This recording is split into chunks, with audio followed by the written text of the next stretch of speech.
윤석열 대통령 당선인 드디어 이제 새로 인수위 구성의 속도를 내고 있는데 뭔가 지금 믿고 맡길 만한 사람들을 지금 차근차근 하나씩 내정하는 분위기입니다. 관련 얘기 들어보시고 이어가 보도록 하겠습니다. 취임하시기 전까지 또 대통령님하고 당선인하고 또 긴밀히 그 연락해야 될 일이 있을 수 있으니까 청와대는 정무수석을 참고도 했고 그리고 정해주시면은 동일하게 뭐 하드라인처럼 그 방법이 될 수 있습니다. 그러면 우리 장제원 당선인 비서실장하고 예. 우리 이수정님하고가 이렇게 소통하시면 안 되겠습니까? 인수위를 구성하기 전에 아마 당선인 비서실을 빠르게 꾸리는 것이 우선이 돼야 그 다음 순차적으로 단계가 나아갈 것이거든요. 지금 현재 상황에 이르도록 가장 중요한 또 역할들을 했던 분이기 때문에 장제원 의원이 아마 중요한 역할들을 또 맡아서 하지 않을까 기대하고 있습니다. 하민경 대변인께 여쭤볼게요. 사실 저 때는 좀 이례적이었어요. 왜냐하면 정식으로 당선인 비서실장 누구로 내정했다, 임명하겠다 그런 발표가 난 게 아니라 유영민 대통령 비서실장과 얘기하는 와중에 그러면 뭐 당선인 비서실장 장제원 의원과 연락하세요. 그냥 저렇게 얘기하는 바람에 알려지게 됐어요. 네, 그렇게 해서 이제 알려지게 됐고 이제 많은 사람들이 놀라기도 했던 것 같습니다. 네.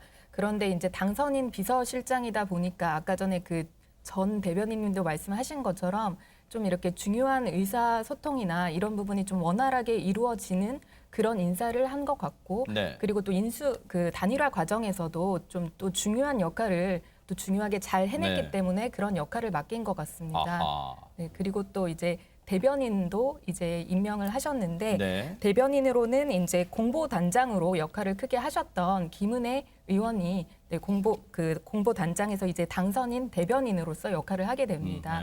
네, 김은혜 의원 같은 경우에는 그 국회 국토교통위원회 소속으로 대장동에 있는 그 분당 그 성남 분당 갑 지역구로 둬가지고 이제 그쪽이 지역구죠, 맞아요. 네 맞습니다. 그래서 더불어민주당 그 이재명 대선 후보의 저격수로 이제 불리기도 했습니다. 네. 그리고 또 이제 MBC 기자 앵커 출신으로 이명박 정부에서 청와대 대변인을 했고 KT 글로벌 미디어 전략 담당 전무 그리고 여기 MBN 특임 이사 앵커를 거쳤습니다. 그랬었죠. 네. 어쨌든 두 정부의 대변인을 또 맡는 또 진기록을 이 MB 정부의 또 대변인 이번 정부 물론 지금 당선인 대변인입니다만 청와대 대변인 뭐 가능성이 높다 말도 벌써 나오고 있으니까요. 그런데 앞서 이제 장제원 의원이 윤핵관 논란도 있었던 중심에 있었던 인물이기도 하잖아요. 이 비서실장 복심으로 불리는 비서실장에 발탁된 배경 뭘까요? 관련 얘기 들어보시고 이어가 보도록 하겠습니다. 전권 대리는 저희 쪽에는 장제원 의원이 맡았고 장제원 의원은 그 매형과 안철수 후보가 그 카이스트 교수인데 가까운 사이로 저도 알고 있어서 서로 의사 전달하기가 편하지 않겠나 이렇게 생각을 했고 그리고 또 안 후보께서도 이쪽에서 장제원 의원을 협의 채널로 하는 거에 대해서 동의하신 거로 그렇게 알고 있고요. 백성문 변호사님, 네. 물론 선거운동 과정에서 있었던 윤석열 당시 후보 얘기 이제 들려드렸습니다만 제일 큰 공은 진짜 뭐라고 봐야 되는 거예요? 근데 사실 뭐 장제원 의원 같은 경우 소위 윤핵관이라고 불리면서 약간 부정적 이미지가 좀 있었죠. 그런 과정에서 사실 이번에 그 단일화 과정에 정권 대리인으로 그 장제원 의원을 임명했다고 해서 굉장히 그 당시에도 좀 말이 많았습니다. 그런데 이렇게 생각하면 될 것 같아요. 일단은 정권 대리인, 정권, 내 이 단일화에 관련된 정권을 줄 수 있는 사람이라면 누굴까요? 본인이 가장 신뢰하는 사람입니다. 그러니까 윤석열 당선인 입장에서는 가장 신뢰하는 의원 중에 한 명이 이제 장제원 의원이었던 거고, 그건 윤핵관 논란과 좀 다른 면에서 봐야 될 것 같아요. 그때 당시에는 소위 윤핵관이라고 해서 후보 주변에서 다른 의견을 다 차단하고 좀 안 좋은 이미지를 불렸다면 지금은 그 신뢰관계 속에서 어쨌건 단일화를 성사시켰지 않습니까? 이제 이런 부분들을 감안한다면 윤석열 지금 당선인이 좀 신뢰하고 소통하고 할 수 있는 그런 인물이라 판단한 것 같고 그래서 공식적으로가 아니라 아까 말했던 것처럼 그냥 앞으로 장제원 우리 비서실장과 얘기하시면 되겠네요. 이철이 수석하고라고 얘기하면서 사실상 공식화된 겁니다. 그런데 윤핵관 논란의 중심에 섰던 인물은 장제원 의원 말고도 한 명이 더 있었잖아요. 그 인물은 향후 행보가 어떻게 될까요? 관련 얘기 들어보시고 이어가 보도록 하겠습니다. 여러분들 제가 별명이 뭔지 압니까? 윤핵관인 거 알고 계시죠? 저 윤핵관인 거 자랑스러워하는 사람입니다. 왜 윤석열을 선택했냐? 바로 윤석열 후보가 사람에 충성하지 않고 국민에게 충성하고 헌법에 충성하기 때문에 저는 윤석열을 선택했습니다. 저는 뭐 역할 안 하기로 했습니다. 예, 인수위에. 예, 저는 안 들어갑니다. 예. 아니 뭐 소위 말하는 유력한 사람들이 다 인수위에 장제원 비서실장에도 저까지 들어가면은 예, 정치권이나 뭐 언론에서 그거 가만히 놔두겠습니까? 비판하지. 그 말 비판받을 짓을 뭐하러 합니까? 전혜연 평론가님, 권성동 의원의 인수위 불참을 밝히는 저 발언 어떻게 봐야 될까요? 저는 사실이라고 봅니다. 왜냐하면 사실 대선이 끝나면 가장 이제 여당이 된 당에서 주의해야 될 점이 농공행상 부분 이런 부분이에요. 근데 어쨌든 최측근으로 불리는 장제원 의원은 당선인 비서실장으로 김은혜 전 공보단장은 대변인으로 갔고 만약에 권성동 의원까지 합류를 한다면 자칫하면 외부의 비판보다는 제가 보기에 내부에서 우리는 왜 자리 안 주냐 이런 논란이 노출가 됐었고요. 두 번째로 권성동 의원이 4선 의원이기 때문에 굳이 인수에 들어가지 않아도 앞으로 입각 가능성 굉장히 큰 중요한 역할을 맡을 수도 있는 거고 당 지도부에 도전할 기회가 있을 수도 있습니다. 그리고 세 번째로 제가 중요하게 보는 점은 여소야대 국면이에요. 앞으로 국회와 어떤 관계를 설정하는지 당청 관계가 굉장히 중요하기 때문에 국회의 경험이 풍부한 법사위원장을 했던 권성동 의원이 국회에서 어떤 역할을 하는 것도 굉장히 중요해집니다. 그래서 그런 여러 가지 본인이 할 수 있는 역할을 봤을 때 굳이 인수위에 들어가거나 지금 어떤 것을 맡겠다 이런 의사를 밝힐 이유는 개인적으로 봐도 없고요. 당청 관계나 장기적으로 윤석열 정부가 탄생한 이유를 봐도 그것이 더 합리적이지 않을까 이렇게 해석을 합니다. 우리 임세은 대변인님께 좀 여쭤볼게요. 사실 이제 여러 언론들이 이번 이제 표심, 이 후보 이재명 후보와 윤석열 후보의 득표율 격차를 해석하면서 국민의 준엄한 경고다 이렇게 해석하는 언론도 많았어요. 그만큼 오만 방자함을 버려라. 권성동 의원도 혹시 그런 점을 좀 의식했을까요? 어떻습니까? 네, 죄송합니다. 국민께서 아무래도 이번에 그 대선 후보로 당선인으로 이제 윤석열 후보를 이제 한 거는 저희가 행정 권력, 입법 권력, 뭐 이제 지방선거까지 다 압승을 했다 보니까 이제 권력이 너무 한쪽에 치우쳤기 때문에 이번에는 대통령으로 윤석열 후보를 선택하신 것 같고요. 다만 이제 이 조그맣게 표 차이가 너무너무 깻잎 선거라고 할 만큼 근데 너무 작게 나왔던 거는 또 윤석열 후보에게도 이렇게 우리 국민 반이 그 다른 당을 또 선택했다라는 그런 경고로도 또 보여질 수 있을 것 같아요. 네. 그래서 권성동 의원도 아마 그런 오만함을 국민에 대해서 오만함을 버리고 이제 겸손함을 보여주는 모습이 아닐까 그렇게 생각을 하고 있습니다. 그러니까요.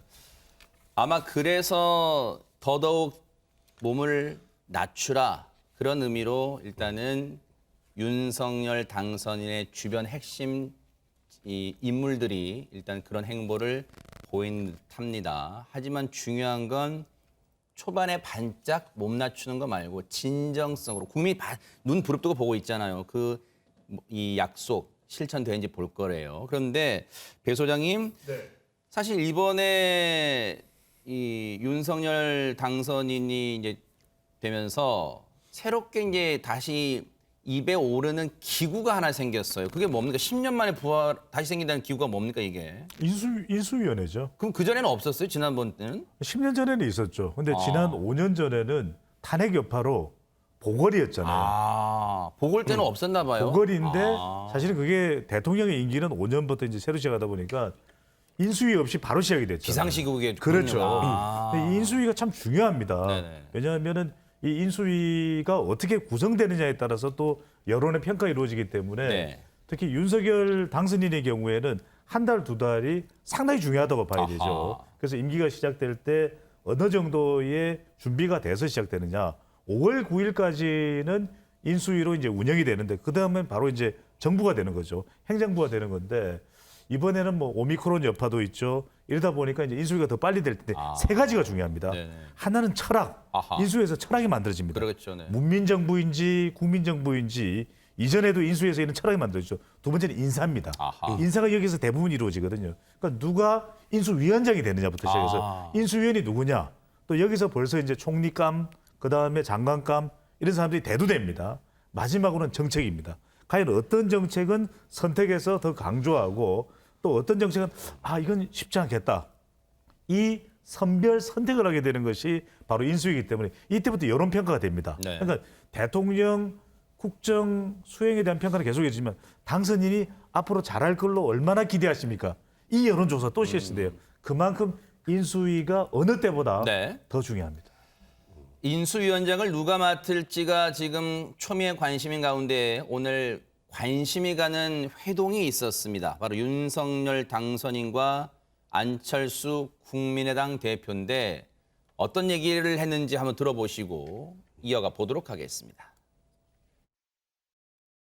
오늘 인사에 대한 이야기는 나누지 않았습니다. 국정 전반 현안에 대해서 논의를 했습니다. 어제 당선되셨으니까 이제 오늘 축하를 드리려고 제가 그랬는데 먼저 연락을 주시더라고요. 오늘 같이 저 도시락 식사하면서 지난번에 약속했던 그런 국정 전반 현안에 대한 의논을 하자 그렇게 제안을 해주셔서 이렇게 찾아오게 된 겁니다. 아마 거의 뭐 전반에 대해서 거의 모든 분야에 대해서 서로 의견 교환을 했습니다. 그리고 굉장히 많은 부분의 일치들을 봤습니다. 오늘 직접 대화는 안 하셨더라도 지금 인수위원장 후보로 유력하게 거론이 되고 계신데 거기에 대해서는 좀 어떤 입장이신지 여쭙고 싶습니다. 뭐 제가 아직 거기에 대해서는 이야기를 나눠보지 않았기 때문에 뭐라고 말씀드리기는 힘듭니다. 요즘 그 밈이라고 하잖아요, 백성 변호사님. 네. 안철수 대표 관련해서는 나눴을 수도 있고 안 나눴을 수도 있습니다. 뭔가 했고 안 했고 긴가민가 같은 발언을 이용한 그 밈이 많더라고요. 네, 지금 뭐 안철수 대표 입장에서는 인수위 직책, 인수위원장 관련해서 이런 얘기는 별로 나누지 않으셨다고 하는데 얘기를 안 나누셨을지는 모르겠지만 그래도 상호 교감은 있었겠죠. 그런 생각이 좀 드는 게요. 일단 사실상 공동정부 구성하기도 했고 하기로 했고 인수에서도 그럼 당연히 안철수 대표 역할이 필요한 것이고 이제 그렇다면 이제 또 윤석열 당선자 관련해서는 인수위 최대한 빨리 띄우겠다는 얘기도 했단 말이죠. 그럼 계산해 보면 이번 주말 정도에는 인수위원장이 결정이 돼야 될 텐데 지금 뭐 김병준 전 위원장 얘기도 나오고 하지만 가장 유력한 것도 안철수 대표 아니겠습니까? 이에 대해서는 여기 지금 밑에 자막 나오는 것처럼 나누지 않았다고 하더라도 어느 정도의 교감은 있지 않았을까. 오늘 전반적으로는 또 국민의당과 또 국민의힘의 이번에 대선에 관련해서 임할 때 여러 가지 비전이나 내용들이 조금 차이나는 것들도 좀 있잖아요. 이런 부분들에 대한 상호 의견 교환이나 뭐 변화해서 나아가야 할 길 이런 부분들을 일단 우선적으로 얘기를 하는 게 중요하다라는 것을 국민들에게 알리기 위해서라도 저렇게 표현하신 게 아닌가 싶습니다.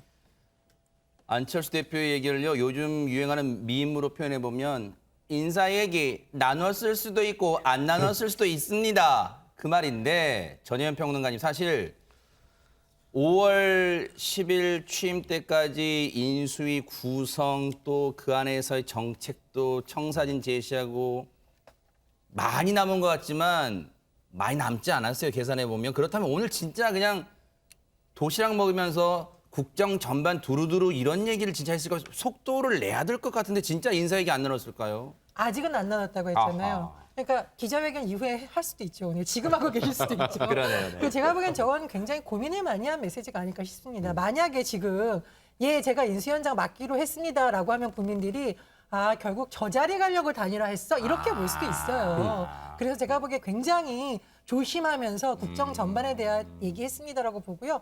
안철수 대표 입장에서 본인이 꼭 인수위원장 안 맞더라도 국민의당 관계자들이 만약 들어간다면 사실은 안철수 대표의 의중을 갖고 들어갔거든요. 그러군요. 네. 그런 방법에 대해서 전반적으로 이미 후보 단일화 논의 때 됐을 수도 있습니다. 그리고 인수위가 물론 중요합니다만 안철수 대표가 단일화 이후 기자회견에서 강조한 것이 행정부에서 쌓은 경험이었거든요. 네. 그러니까 내각이나 이런 부분에 대해서 이미 후보 단일화 때 어느 정도 의견이 오갔을 가능성도 배제할 수가 없습니다. 네.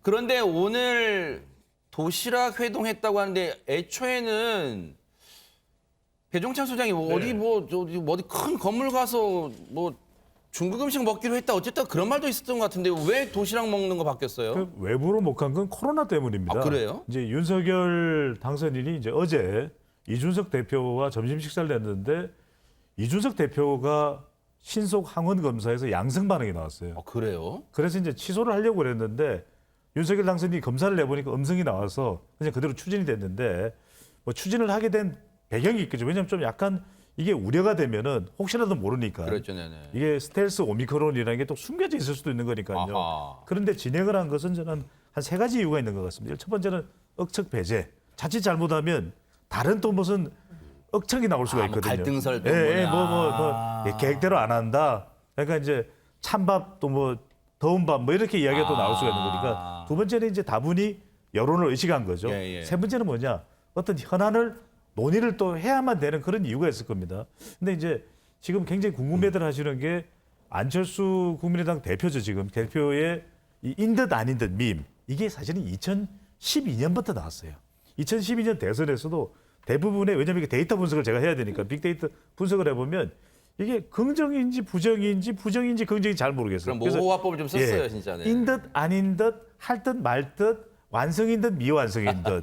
이제 이게 일종의 뭐냐면 중도 밈 전략이죠. 아, 그래요? 예, 왜냐하면 그래야 상대방이 일종의 후흑이라는 이야기를 하잖아요. 그게 뭐예요? 어느 건지 모르겠다. 아. 그게 정치를 처음 시작할 때 기반이 단단하지 않은 경우에는 극단으로 몰고 갈 수가 없잖아요. 네. 그러다 보면 이게 하나의 전략이었는데 전략이 어느 순간 이제 안철수 대표에게는 몸에 익숙한 뭐 트레이드마크 그런 정도 되겠어요. 화법이 돼버린 거죠. 아하.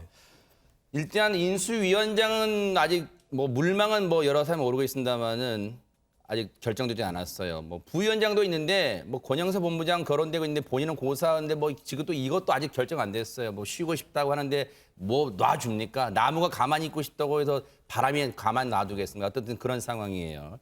그런데 전혜연 평론가님 지금 언론들을 보니까 윤석열 당선인 대선 승리에도 활짝 웃지 못하는 사람이 있다는데 대체 누구를 얘기하는 거예요? 아니 웃기는 웃었어요. 아, 웃었어요? 네. 그 당선 발표 나고 당선인이 당사에 왔을 때 사진 보면 활짝 웃고 있는데 네. 묘한 장면이 있었죠. 당선인이 아닌 중간 자리를 비워놓잖아요. 아하, 네. 그때 안철수 국민의당 대표가 양복을 탁 입고 들어와서 그 중간에 딱 앉았습니다. 아하. 그때 안철수 대표의 표정을 카메라가 많이 잡고 이준석 대표의 표정도 어떤 언론에서 보여줬는데 그때는 그렇게 활짝 웃지는 않더라고요. 아. 그리고 최근 들어서 참 이준석 대표가 내가 웃는 게 아니다라는 노래를 떠올리게 하는 이제 상황이 벌어지고 있는데 네. 당내에서 이번 선거가 압승으로 예상을 했는데 왜 박빙이었냐 보니까 2030에 그렇게 공을 들였는데 이재명 후보와 윤석열 후보가 큰 차이가 없더라. 아, 그래요? 더군다나 네네. 큰 차이가 없는 가운데 20대 남성들은 예상대로 윤석열 후보에게 쏠렸지만 20대 여성은 이재명 후보에게 쏠렸고 30대에서도 비슷한 현상이 나타났다는 그래요? 겁니다.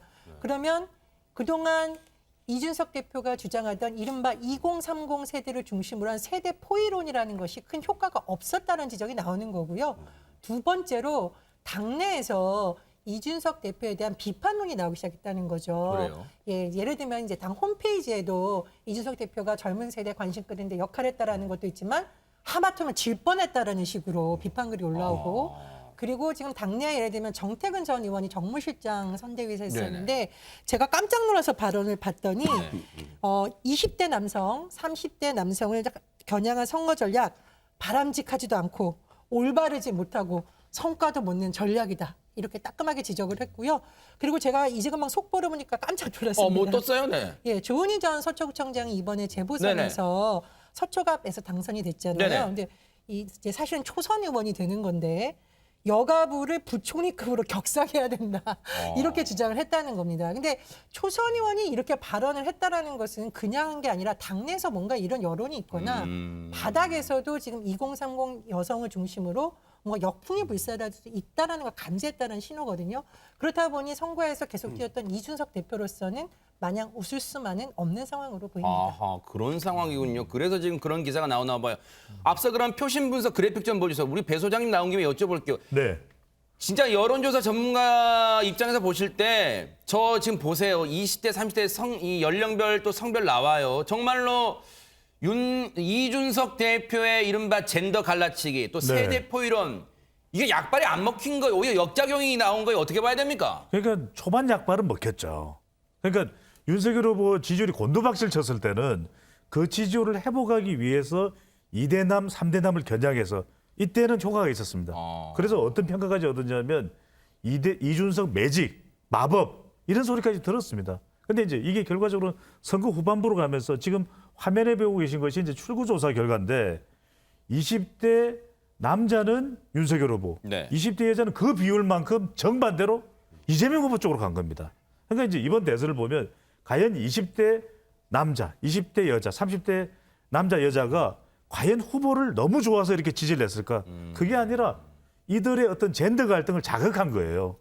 그러다 보니까 마지막에 이준석 대표에 대한 반발 심리, 이 반발 심리가 작동되면서 2030 여성은 이재명 후보 쪽으로 갔다고 볼 수 있는 것이거든요. 이게 이제 자극을 받게 되는 계기가 선거 막판에 또 단일화 역풍이었었고 그렇다면 이 부분 때문에 이준석 대표의 뭐 남녀 또 2대남, 3대남 전략이 세대 포이론이 선거 후반부에는 안 먹힌 거 아니냐. 그런데 한참 힘들 때 윤석열 후보 지지율을 끌어올릴 때는 약발이 먹혔던 거니까 효과가 없었다? 이렇게 보기에는 시점상으로 달라지는 거죠. 단정할 수는 없군요. 일단 당 내부에서 이런 얘기들이 나오는데 한번 들어보시고 이어가 보도록 하겠습니다. 젠더 문제에 접근할 때 어쨌든 젊은 여성들 그 20대 특히 뭐 30대 초반의 이 여성들에게 좀 더 소프트하게 접근하는 노력은 좀 부족하지 않았는가 그런 생각이 들었고 이것이 조금 우리 선거 전략 과정에서도 조금 더 한번 돌이켜봐야 될 것이 아닌가 생각했습니다. 결과적으로는 사실 적절한 전술은 아니었죠. 그 여성들 입장에서는 또 국민의힘이 또 우리를 배제하는구나 이렇게 생각하실 수가 있었던 건데 그걸 저희가 놓쳤습니다. 사실은. 그런 부분은 진짜 반성을 해야 될 거라고 저는 봐요. 이제 이 목소리는 이제 국민의힘 내부에서 나오는 자성 또는 비판 목소리잖아요. 근데 당 밖에서도요. 지금 이준석 대표의 어떤 대선 전략에 대해서 지금 강력하게 비판 목소리 나오고 있어요. 한번 들어보시고 마저 들어보시고 이어가 보도록 하겠습니다. 이준석 당대표의 그런 혐오 정치 전략, 이제 뭐 세대 포위로는 완전히 실패를 했다고 생각을 하고요. 이제 그런 부분에 대해서 이준석 당대표는 책임을 느끼고 이제 좀 그런 책임을 져야 하지 않나, 이제 정치권에서 좀 떠나야 하지 않나 하는 생각이 듭니다. 딱 절반의 승리만을 준 거고 또 이쪽에도 완전한 패배를 안겨준 게 아니라 절반의 패배만 딱 안겨준 것이고 그래서 참 절묘했다. 다른 건 몰라도 이번 일을 계기로 그 이준석 대표의 2030 특히 2대남들과 2대녀를 이른바 20대 여성들을 갈라치는 이런 식의 행태는 말이죠. 정치권에서 추방을 해야 되는 것이고 이 부분에 대해서 이준석 대표의 책임을 준엄하게 묻어야 됩니다. 사실은 뭐 갈라치기라는 단어를 뭐 언론이 먼저 썼건 정치권이 먼저 썼건 그게 중요한 건 아니고요. 어감이 안 좋잖아요. 일단 갈라치기. 일단 그런 상황이 됐어요. 일단 하민경 대변인님께 먼저 여쭤볼게요. 뭐 민주당 쪽에서는 지금 이 논란을 자초한 성별 간의 이 갈등 또 연령층 간의 갈등 자초한 이준석 대표 이참에 아예 정계 떠나라 지금 이렇게까지 강력하게 얘기하고 있어요. 사실은 계속 이제 그 국민의힘에서 윤석열 이제는 대통령 당선인이죠. 그 선거 저희가 본부에서 계속 애썼던 거는 이제까지 사실 국민 통합이었던 것 같습니다. 국민 통합이라는 것은 세대 간의 갈등도 사실 없고 지역 간의 갈등도 없고 이번에 윤석열 그 대통령 당선인께서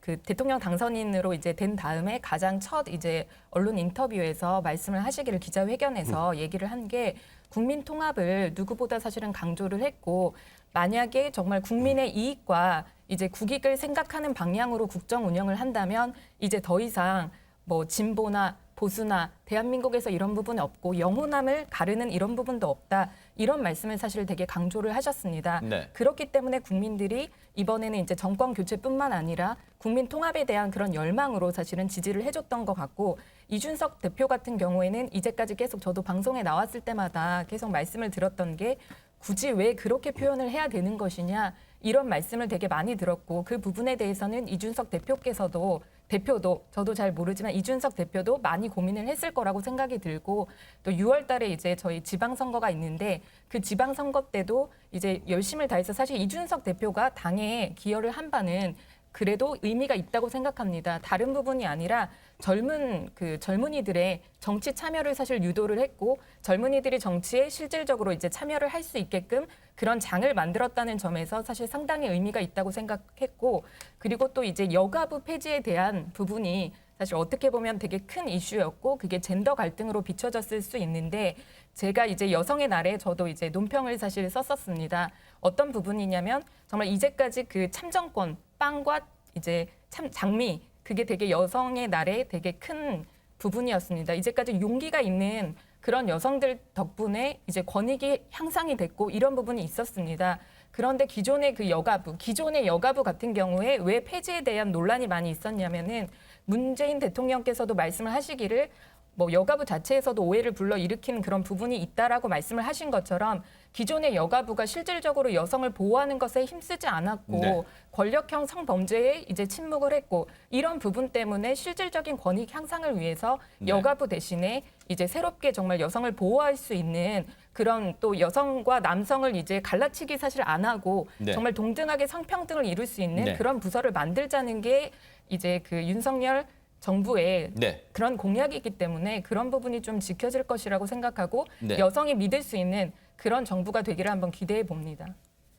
예상은 했지만 하민경 대변인님 얘기는 이제 앞으로의 이렇게 가겠다, 좀 반성을 밑바닥에 깔고는 있는 것 같아요. 왜냐하면 제 질문은 대선 기간에 이준석 대표가 보여온 행동이나 발언 등이 이번 표심에 나타난 것처럼 젠더 갈등을 심화시켰다는 언론 분석들이 많잖아요. 그리고 성별, 연령층에서도 갈리고요. 그런 걸 부추기는, 자극하는 결과를 초래한 원인이 됐을까? 이제 이 질문이었어요. 근데 이제 어쨌든 지금 이제 이 하민경 대변인께서는 그래도 직전까지 선대본부 몸 담으셨기 때문에 앞으로의 이제 청사진 쪽으로 당선인이 이렇게 할 것이다 라고 말씀하셨어요. 그렇다면 임세은 대변인께 여쭤볼게요. 물론 당 내에서도 그렇고 국민의힘 내부에서도 그렇고요. 언론에서도, 일부 언론에서는 이준석 대표가 공이 없는 게 아니다. 역대 보수 정권 대선 후보가 이렇게 많은 젊은 층의 득표를 받았었나? 라고 이제 되묻기도 하는 뭐 기사를 봤어요. 이걸 민주당 입장에서는 어떻게 좀 해석을 하고 있을까요? 저희는 아무래도 이제 젊은 대표이다 보니까, 그리고 또 이번에 그 제일 중요한 대선을 성공으로 이끌었기 때문에 뭐 여러 가지 얘기는 있습니다. 저희도 뭐 이런 부분에 대해서 이 성공한 선거에 대해서 뭐 퇴출해라 이렇게 말씀까지는 하기는 어려울 것 같고요. 다만 이준석 대표도 그동안 선거 기간 동안 세대 갈라치기, 뭐 그리고 성별 갈라치기, 그리고 무슨 혐오 조장 이런 부분이 뭐 간간히 있어 왔습니다. 그런 게 이제 표로도 나타났던 것이고요. 보시면 20대, 30대, 40대 여성표들이 전부 다 이재명 후보를 지지하지 않았습니까? 그래서 이번이 초박빙 선거다 보니까 만약에 더 결집이 됐다면 지지도 질 뻔도 한 선거였기 때문에 이런 부분에 대한 반성도 해야 될 것이고요. 또 좀 이 모든 일에는 작용이 있으면 반작용도 있기 마련입니다. 그래서 세대를 뭐 30, 40, 50을 고립시켜야 된다 뭐 이런 데 얘기도 있었고, 여성은 남성보다 투표 성향이 낮다라고 해서 또 여성을 약간 여성권자를 비하하는 이런 발언을 많이 했었기 때문에 여성들이 좀 많이 분노했었고요. 그래서 여성 유권자들이 많이 뭉쳤었고 30, 40, 50도 그런 면에서 또 더 이재명 후보를 지지 않았나 생각이 듭니다. 그래서 이준석 대표가 이제 공당의 대표이시기도 하고 이제 집권 여당의 대표가 되셨으니까 철저한 반성, 성찰 통해서 통합의 정치의 길로 나아가실 권유드리겠습니다. 임세은 대변인님 얘기를 듣다 보니까 대선 당일날 우상호 본부장이 우리 종합뉴스의 이제 김주아 앵커랑 이 화상으로 인터뷰를 했던 그 발언이 떠올라요. 지금 제일 아쉬운 점이 뭡니까라고 이제 물어봤더니 우상호 본부장이 딱 일주일만 더 있었으면 좋았을 거라는 아쉬움을 좀 드러냈는데 아마 그 부분도 지금 말씀 속에 녹아 있는 것 같아요. 근데 백성원 변호사님, 네. 이준석 대표 입장에서는 이래저래 억울한 부분이 좀 있을까요? 어떻습니까 지금? 저는 그냥 아주 간단하게 말씀을 드리면 만약에 이번 대선에 졌으면 정말 많은 비판을 받아야 됐었겠죠. 근데 어쨌건 이번 대선에 승리했고요. 그 승리한 당의 당대표입니다. 근데 여기서 갑자기 원래 더 크게 이길 걸 당신 때문에 조그맣게 못 이겼다라고 얘기하는 거는 제가 보기에 너무 어찌 보면 좀 비판을 위한 비판이라는 생각이 들고 이준석 대표가 그동안 했던 발언들 중에 일부 좀 비판받을 만한 발언들에 대해서는 아마 본인도 여러 가지 생각을 할 겁니다. 그러니까 그런 부분들을 가지고 마치 이번 선거를 이만큼 이길 걸 조금밖에 못 이겼다라고 비판하는 방식의 비판은 바람직하지 않은 것 같고요. 그러다 보니까 이준석 대표 입장에서도 좀 억울한 것 같아요. 그래서 이제 뭐 영화까지 언급을 하면서 이제 그때 당시 이게 아마 그럴 거예요. 비행기 회항에서 내렸으면 되는데 왜 그걸 비상 착륙했냐 가지고 그때 당시 비판하는 그 관련된 내용 그리고 안전하게 착륙했던 내용들을 다루는 그런 영화인데 아니 그 조종관에 앉아보지도 않은 사람들이 여기서 감나라 배나라 바깥에서 훈수 두고 비판하는 거 누구나 다 하지 않느냐. 그러니까 결국 조종석에 앉을 자격 없는 사람들이나 이런 식으로 이야기를 한다 그러니까 본인을 비판하는 사람들을 저런 방식으로 다시 은근히 비판한 것 같습니다. 물론 이준석 대표를 두둔하는 발언을 한 사람도 있습니다. 마저 들어보시고 이어가 보도록 하겠습니다. 이준석 대표에 대해서 비판의 목소리는 뭐 일부에서 나오는 것 같은데 지금 윤석열 후보가 당선되는데 막 결정적인 기여를 한 공로가 더 커요. 그러니까 뭐 이준석 대표가 선거하는 과정 속에서 갈라치기니 뭐냐 이런 비난도 있지만 실질적으로 뭐 그러한 비난이라는 것은 묵살해 볼 수도 있지 않을까 그렇게 생각을 합니다. 비난은 묵살해 버릴 수도 있지 않을까. 근데 오늘 발언이란 말이 지금 상당히 물론 이준석 대표를 그전부터 뭐 이런 표현 좀 그랬습니다만 거의 손주 보니까 예뻐한다는 거는 예전부터 알고 있었습니다만 상당히 공이 있다고 지금 얘기하네요. 뭐 이준석 대표의 공은 저도 일부분 있다고 생각을 합니다. 특히 선거에 출마할 수 있는 연령과 관련된 법안을 보수당에서 먼저 제안하게 한 것은 분명히 이준석 대표의 힘이 있다고 저도 평가를 합니다. 그리고 김종인 전 위원장의 이런 발언도 그래도 30대 당수 보수당에서 나온 이 젊은이가 너무 비난에 실리는 것에 대해서 좀 안타깝고 그런 마음에서 방어해 주신 거라고 보는데요. 그러나 김종인 전 위원장 지금 인터뷰가 일부분만 나왔지 전문이 안 나와서 제가 조금 더 설명을 드리면 여가부 폐지에 대해서는 논의가 더 필요하다. 이 말은 폐지하라 이 말씀이 아니라 잘못하면 갈등을 촉진시키는 요인이 될 수 있으니까 신중하게 접근하다. 이런 뉘앙스가 담겨 있거든요. 그러니까 이준석 대표 개인에 대한 문제보다는 오히려 지금 갈등을 어떻게 푸는 것에 대해서 더 방점을 두려고 하신 말씀이라고 보고요. 전 두 번째 이것은 어떻게 보면은 선거 캠프 사람들이 그동안 침묵하다가 이 모든 사태가 이준석 대표인 책임이냐 하는 것에 대해서 약간 지적을 한 것 같아요. 사실은 만약 이준석 대표의 저런 행태에 문제가 있었다면은 당내에서도 어느 정도 조절을 해줄 필요가 있었는데 선거 국면이다 보니 제가 침묵했다가 선거가 끝나고 나서 터져나오는 면도 있다고 봅니다. 그러나 다만 제가 좀 꼭 말씀드리고 싶은 것은 이준석 대표가 이제 여당 대표가 됐거든요. 그러네요. 그리고 당선인, 윤석열 당선인이 국민통합이라는 용어를 어제 하루 종일 사용을 했습니다. 그렇다면 당대표의 어떤 행보라든가 발언이라든가 심지어 SNS에 올리는 글 하나조차도 우리가 지금 문제로 인식하고 있는 젠더 갈등이나 세대 갈등을 이제는 치유하고 국민 통합을 하는 쪽으로 좀 바뀌어야 된다고 봅니다. 네. 정치권에서는 자신에 대한 여러 가지 얘기가 나오는 가운데 국민의힘의 대선 승리 직후 이준석 대표가 향한 곳이 있다고 하는데 어딜까요? 영상 만나보시고 이어가 보도록 하겠습니다.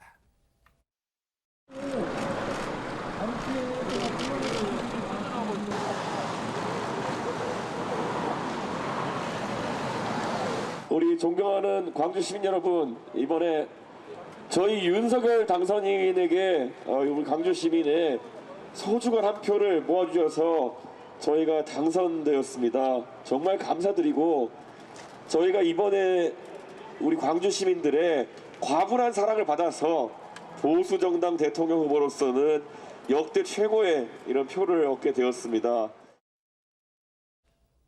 하민경 대변인님께 여쭤볼게요.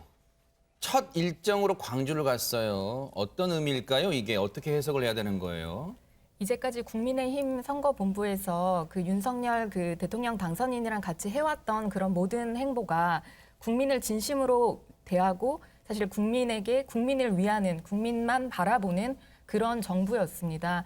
그렇기 때문에 지금 이제 그 세대 포이론이라든지 이제 뭐 여성과 남성을 갈라치기 한다는 이런 비판을 많이 받기도 했지만 이준석 당대표가 처음으로 얘기를 한 게 어떻게 보면 저희 국민의힘 입장에서는 저희를 지지해준 국민들께 너무나 감사하고 그러나 또 한편으로는 내부적인 비판의 목소리도 있었던 것 같습니다. 다른 게 아니라 뭐 소위 말하는 왜 우리를 이제 생각을 해주지 않냐, 우리를 더 이제 신경을 써주고 우리를 더 생각을 해달라라는 이런 말도 있을 만큼 사실 이번에 대통령 당선인께서도 호남, 정말 영남에 가서 호남의 발전을 외치고 그다음에 또 저희가 약속을 했던 그런 쇼핑몰 같은 경우에도 공약을 사실 지킬 것이고 네. 그렇기 때문에 광주에서 어느 그 보수의 그 대통령 그 당선인보다 더 많은 이제 표를 얻었음에 정말 너무나 감사하다라는 그런 인사를 드리러 갔고 이런 부분 때문에 사실 어떻게 보면 이준석 당대표가 말을 하는 것이 갈라치기나 이런 부분으로 보일 수 있지만 그 진심 안에는 정말 국민 통합이 있었고 네.